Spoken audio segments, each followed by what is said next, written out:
숨겨진 복지 혜택을 알기 쉽게 전달하는 KGS 복지특파원 김 기자입니다. 정부에서 기초연금을 2026년 40만원까지 올리겠다고 발표했는데요. 하지만 기초연금을 매달 8만원 이상 깎이시는 분들이 60만 명을 돌파했다고 합니다. 기초연금 40만원 시대가 선포된 요즘 기초연금의 어두운 면을 살펴보도록 하겠습니다. 몰라서 못 받는 복지 혜택 이제 놓치지 말자. 구독과 좋아요, 알림 설정을 눌러주시면 보다 빠르게 소식을 받아볼 수 있습니다.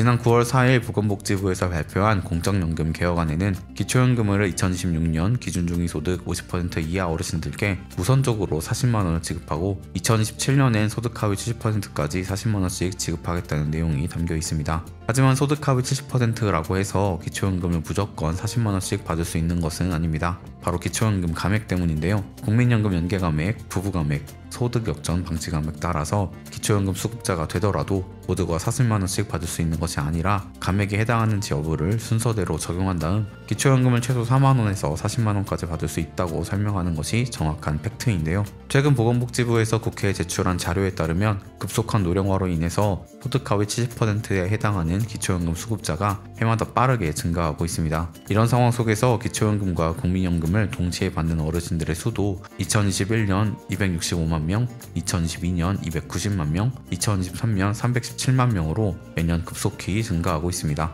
하지만 기초연금 제도에는 기초연금, 국민연금 가입기간 연계감액 장치라는 것이 있어 일정 금액 이상의 국민연금을 받으면 기초연금이 깎이고 있는데요. 이렇게 국민연금 연계감액을 적용받아 기초연금을 감액당한 수급자는 2021년 38만 명, 2022년 48만 명, 2023년 59만 1456명으로 60만 명에 육박했고, 이는 2023년 기초연금 수급자 65만 명의 9%, 기초연금, 국민연금 동시수급자 317만 명의 18.6%에 해당하는 비율입니다. 또한 국민연금 연계감액으로 감액당한 금액은 2023년 약 500억 원으로 1인당 평균 8만 3천원씩을 감액하고 있습니다. 2024년 기준 국민연금 연계감액은 국민연금을 기초연금 33만 4,810원에 150%인 50만 2,200원 이상 받으면 기초연금이 50%까지 감액하는 제도인데요. 국민연금 연계감액으로 얼마나 감액되는지 국민연금 가입기간으로 따져보면 일반적으로 국민연금 가입기간이 11년 이하까지는 기초연금을 전액받을 수 있지만 가입기간 11년 초과 시 12년부터 1년씩 길어질수록 기초연금이 약 1만원씩 줄어들게 됩니다. 따라서 2년 뒤인 2026년부터는 기초연금을 40만원까지 받게 되고 국민연금 가입자의 가입기간 또한 늘어날 것이기 때문에 국민연금 연계감액에 해당하는 분들의 수와 감액당하는 금액이 가파르게 상승할 것으로 보여지는데요. 기초연금을 40만원까지 인상하고 국민연금 연계감액으로 기초연금을 다시 10만원 깎는 것보다 기초연금 40만원 인상을 1에서 2년 늦추더라도 국민연금 가입자들을 바보로 만드는 국민연금 연계감액부터 우선 폐지하는 것이 제대로 된 연금개혁의 시작이지 않을까 생각해봅니다. 최근 국민연금공단의 자료에 따르면 기초연금이 40만원까지 인상되면 국민연금 납부를 중단할 의향이 있다고 밝힌 비율이 33.4%에 이르고 있습니다. 이처럼 국민연금과 기초연금을 연계해서 감액하는 국민연금 연계감액은 2014년 박근혜 정부에서 처음 도입할 당시부터 논란이 끊이질 않고 있습니다. 이는 연계 방식이 복잡한 데다 성실한 국민연금 납부자의 불이익이 커져서 국민연금 장기가입을 가로막는 중요한 요인으로 작용하는 등 공적연금제도 전반에 부정적인 영향을 줄 수 있다고 많은 전문가들이 폐지를 권고하고 있습니다. 그런데 이렇게 연금개혁의 갈피를 못 잡고 포효하고 있는 상황 속에서 최근 국민연금에 심각한 이상징후가 발견되고 있습니다. 국민연금의 이상징후 첫 번째는 국민연금 추후납부 신청자 증가세 감소입니다. 국민연금 추후납부, 즉 추납이란 연금보험료를 내다가 소득활동을 할 수 없어서 보험료를 내지 못한 기간의 보험료를 나중에 납부할 수 있도록 한 제도로서 1994년부터 시행하고 있는데요. 추후에 국민연금 가입기간을 늘릴 수 있어 훌륭한 재테크 상품으로 인기가 높았고 지나친 특례라는 지적 때문에 현재는 추납기간을 10년으로 제한하고 있습니다. 그런데 이렇게 인기가 높았던 재테크 상품인 추납 신청자 증가세가 왜 2022년부터 갑자기 둔화되는 것일까요? 국민연금의 이상징후 두 번째는 조기 노령연금 수급자가 급증하고 있습니다.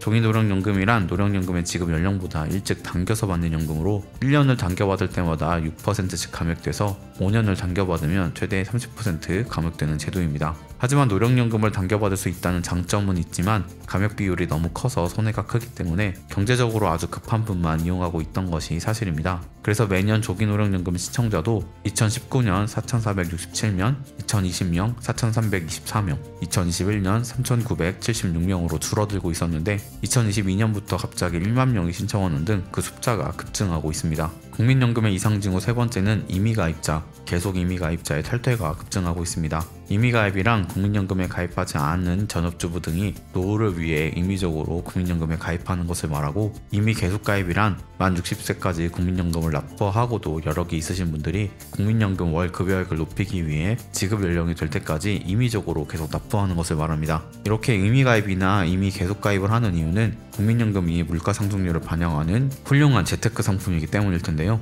2022년부터 최근까지 탈퇴자가 급격히 늘어나고 있습니다. 앞에서 설명드린 것처럼 최근 국민연금의 이상 징후가 나타나게 된 이유는 국민연금을 많이 받으면 기초연금에 탈락할 가능성이 커지고, 기초연금 수급자가 되더라도 국민연금 연계감액으로 인해 기초연금의 50%까지 감액당할 수 있기 때문입니다. 또한 국민연금을 많이 받으면 피부양자에서 탈락하고 더 많은 건강보험료를 내야 하기 때문입니다. 최근 정부에서는 국민연금 보험료율 인상과 소득대체율 조정, 그리고 기초연금 40만원 지급을 포함한 연금개혁안을 발표했지만, 연금재정의 안정과 기초연금의 인상보다 더 중요한 것은 기초연금과 국민연금 그리고 건강보험까지 어르신들의 노후에 직접적인 영향을 미치고 있는 제도의 구조개혁부터 먼저 해결되어야 할 것으로 판단됩니다. 오늘은 기초연금과 국민연금의 어두운 면에 대해서 살펴보았는데요. 현재 정부 개혁안 발표 이후 다양한 논의가 이루어지고 있는 중입니다. 오늘 다룬 주제에 대한 여러분들의 생각을 댓글로 남겨주시면 감사하겠습니다. 놓치는 혜택이 없도록 숨겨진 정보를 차단해서는 국파원, 저 김기자가 앞으로도 도움되는 소식 전달해드리도록 하겠습니다.